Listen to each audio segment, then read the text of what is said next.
আমাকে দিয়ে সৃষ্টি শুরু করেছেন আল্লাহ তাআলা, মনে হয় আজকে ইমামতি আমি আদম করব, বলেন না সুবহানাল্লাহ। ইব্রাহিম বলতেছেন আমাকে অনেক পরীক্ষা করেছে, মনে হয় আজকে ইমামতির দায়িত্ব আমি ইব্রাহিম পাবো। মুসা চিন্তা করতেছেন আল্লাহ আমার সাথে কথা বলেছে, আমি পাবো। ঈসা বলতেছেন আল্লাহ আমাকে পিতা ছাড়া পাঠাইছেন, আল্লাহ আমাকে বড় মানুষ চিন্তা করার দিয়েছেন, আজকে মনে হয় আমি পাবো। এমন ভাবে প্রত্যেকটা নবী রাসূল তারা নিজেদের ভিতরে কথা বলতেছে যে মনে হয় আমি পাবো। এই কথা কারা বলতেছে? নবীরা বলতেছে। তখন আমার আল্লাহ পাক রব্বুল আলামিন আমার নবী আপনার নবী মুহাম্মদ রাসূলুল্লাহ সাল্লাল্লাহু আলাইহি ওয়াসাল্লামকে ডাক দিলেন। ডাক দিয়ে বলেন ইয়া রাসূলুল্লাহ, ইয়া হাবিবাল্লাহ, নবী গো আপনি পিছনে কেন দাঁড়ায় আছেন? যান যান, আপনি নামাজের মুসল্লা ইমামতির জায়গায় চলে যান। আজকে আপনার ইমামতিতে সমস্ত নবীগণেরা নামাজ পড়বে, বলেন না সুবহানাল্লাহ। সমস্ত নবীগণেরা আমার নবী ইমামতিতে নামাজ পড়ছেন, সেই জায়গা থেকে আমার নবী হয়ে গেলেন ইমামুল আম্বিয়া, ইমামুল মুরসালিন, নবীদের ইমাম এবং সকল মুমিনের ইমাম, বলেন না সুবহানাল্লাহ। গেল কয়টা? একটা। দুই নম্বরে কিয়ামতের ময়দানে, খেয়াল করবেন, কিয়ামতের ময়দানে সমস্ত মানুষগুলা যখন মাথার হাত উপরে, অর্থাৎ মাথার 1 বিঘার উপরে সূর্যটা থাকবে, জমিনটা তামার হয়ে যাবে। জমিনটা কিসের হয়ে যাবে? তামার হয়ে যাবে। তখন মানুষগুলা বেকার হয়ে যাবে। মা সন্তানকে পরিচয় দিবে না, সন্তান মাকে পরিচয় দিবে না, বাবা ছেলেকে পরিচয় দিবে না, ছেলে বাবাকে পরিচয় দিবে না। ওই কঠিন হাসরের মাঠে একজন আরেকজন ছুটাছুটি করতে থাকবে। সব মানুষ যাবে আদম আলাইহিস সালামের কাছে। তখন আদমকে বলবেন, ও আদি পিতা আদম, আপনি একটু সুপারিশ করেন। বলবেন না, আজকে আমার সাহস পাচ্ছি না আল্লাহর কাছে বলার মতো। তখন সব মানুষগুলা একে একে সব নবী রাসূলদের কাছে যাবেন। শেষ পর্যায়ে ঈসা নবীর কাছে আসবেন।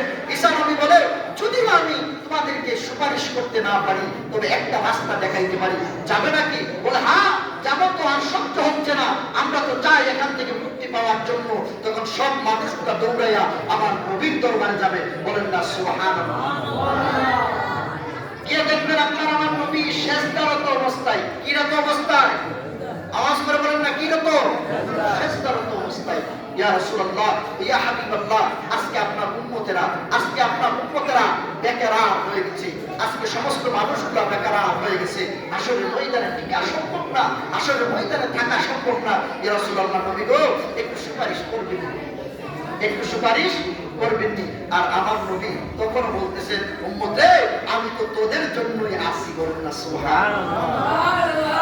আমার আল্লাহ নবীরে ডাক দিবেন, ইয়া রাসূলুল্লাহ, ইয়া হাবিবাল্লাহ, আপনি মাথা উঠান। আমার নবী বলবেন, না আল্লাহ আমি মাথা উঠাইতে পারবো না, আমি মাথা উঠাইতে পারবো না। তখন বললেন, কেন আপনি মাথা উঠাবেন না? আপনার আমি মাকাম মাহমুদ দান করেছি, আর কোন নবীদেরকে আমি সিংহাসন দান করি নাই, আর কোন নবীদেরকে আমি কোনো চেয়ার দেই নাই। ইয়া রাসূলুল্লাহ, ইয়া হাবিবাল্লাহ, নবী গো আপনাকে আমি মাকামে মাহমুদ দান করেছি, আপনি মাকামে মাহমুদে বসেন, আপনি কেন সেজদারত অবস্থায়? আজকে তো আপনাকে কান্না বানাই না, আপনার তো খুশি দিন। আমার নবী বলেন, ইয়া আল্লাহ, আমি যে খুশি হইতে বলবো, আমি খুশি হব কিভাবে? আমার উম্মত দুজকের ভিতরে, আমার উম্মত কষ্ট করতেছে, আমি কিভাবে খুশি হব? সুবহানাল্লাহ, সুবহানাল্লাহ। নবী বলেন, আমার উম্মত কষ্ট করতেছে, আমি কিভাবে খুশি হব? আল্লাহ আমাকে যদি খুশি করতে হয়, আপনি হিসাব নিকাশে শুরু করেন, বলেন না সুবহানাল্লাহ। কার্যক্রম আপনি শুরু করেন, তাহলেই খুশি হব। তখন মানুষগুলো একটু স্বস্তি পাবে, আল্লাহ হিসাব নিকাশের নাম। তখন আমার নবীজির সুপারিশ সর্বপ্রথম গ্রহণ করা হবে, আর কোন নবীর সুপারিশ গ্রহণ করা হবে না। এই জন্য আমার নবী হচ্ছেন শাফিঈল মুসলিমিন। আমার নবীর একটা হাদিস মুসলিম শরীফে এসেছে, আমার নবী বলছেন, বালান নবী সাল্লাল্লাহু আলাইহি ওয়াসাল্লাম, আনা সাইয়্যিদুন নাস ইয়াউমাল কিয়ামা, আমি হচ্ছি সবচাইতে মর্যাদাবান, আমি হচ্ছি সবচাইতে মর্যাদাবান কিয়ামতের দিনে, বলেন না সুবহানাল্লাহ। কয়টা গেল? আওয়াজ করে বলেন না, কয়টা গেল? দুইটা। তিন নম্বরে হচ্ছে আল্লাহ পাক রব্বুল আলামিন যেই জান্নাতের জন্য আদম নবী পাগল, যেই জান্নাতের জন্য ঈসা নবী পাগল, যেই জান্নাতের জন্য মুসা নবী পাগল, যেই জান্নাতের জন্য সব মানুষ পাগল, গুনাহগারও চাই জান্নাতে যাইতে, নেককারও চাই জান্নাতে যাইতে, যেই চায় সবাই চায় জান্নাতে যাইতে। হিন্দুরাও পর্যন্ত কিন্তু এরাও কিন্তু জান্নাত জাহান্নাম বলে না, তারা বলে কি? তারা নরক আর স্বর্গ, নরক আর স্বর্গ। স্বর্গে যাইতে চায় তারা। কোথায় যেতে চায়? স্বর্গেও তো জান্নাত, নিয়ামতের স্থান, আরামের স্থান, এটাকে কি বলে? স্বর্গ বলে। তারাও বলে সবাই যাইতে চায় জান্নাতে, কিন্তু আল্লাহ পাক রব্বুল আলামিন যাকে দিয়ে জান্নাত উদ্বোধন করবেন তিনি হচ্ছেন আপনার নবী, আমার নবী মুহাম্মদুর রাসূলুল্লাহ সাল্লাল্লাহু আলাইহি ওয়াসাল্লাম। যে সম্মান অন্য কোন নবীকে আল্লাহ দেয় না। শুধু কি তা? আল্লাহ তাআলা আপনার আমার নবীর হাউজে কাউসার দান করেছে, যেই পানি একবার খাইলে আর পানি পাশা ধরবে না। বলুন তো, যদি ওই নবীকে মহব্বত করতে পারেন, যদি ওই নবীকে ভালোবাসতে পারেন, বলুন তো ওই নবীকে আপনাকে আমাকে ছাড়া জান্নাতে যাইতে পারে? এই যে এখানে হুজুর আসে, নবীজি যেই উটটাতে বসে জান্নাতে যাবেন, কোথায় যাবেন? জান্নাতে যাবেন। ওই উটের ভিতরে একটা রশি থাকবে। কি থাকবে? রশি থাকবে। ওই রশিটা ধরে থাকবে হাবশী বিলাল, কালো বিলাল। কেন জানেন? শুধুমাত্র একমাত্র আপনার নবী, আমার নবী মুহাম্মদুর রাসূলুল্লাহ সাল্লাল্লাহু আলাইহি ওয়াসাল্লামকে ভালোবাসার কারণে। এবার চিন্তা করেন, আমার নবী আপনাকে আমাকে ভুলবে না, তবে আমার নবীকে আপনি নাফরমানি করবেন আমার নবীর সাথে।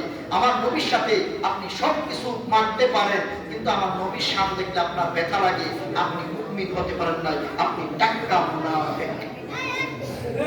কথা বলেন ঠিক না? একটা কথা শুনুন, আমি তাদেরকে বলি কি জানেন? তারা দেখবেন এখন তারা এই যে আমাদের রমজান মাস আসতেছে, কি মাস আসতেছে? আরে তারাবির নামাজ 20 রাকাত নাই। তারাবির নামাজ কি নাই? 20 রাকাত নাই। আপনার জন্মের পরে এই যে দাড়ি ভেঙে আছে, এই যে দাড়ি ভেঙে আছে, কবরের পাক আসতেছে, সবগুলা মানুষের। বলেন তো, আপনার জন্মের পর আপনি ভাব থেকে দেখছেন এই পর্যন্ত 8 টাকা তারাবি করতে? না। না করছে? কিছু মানুষ 20 রাকাত নাই তো সহজ করে দিতেছে, সহজ করে দিতেছে। একটা কথা কই শুনেন, এক বেটা একটা পায়জামা বানাইছে। কি বানাইছে?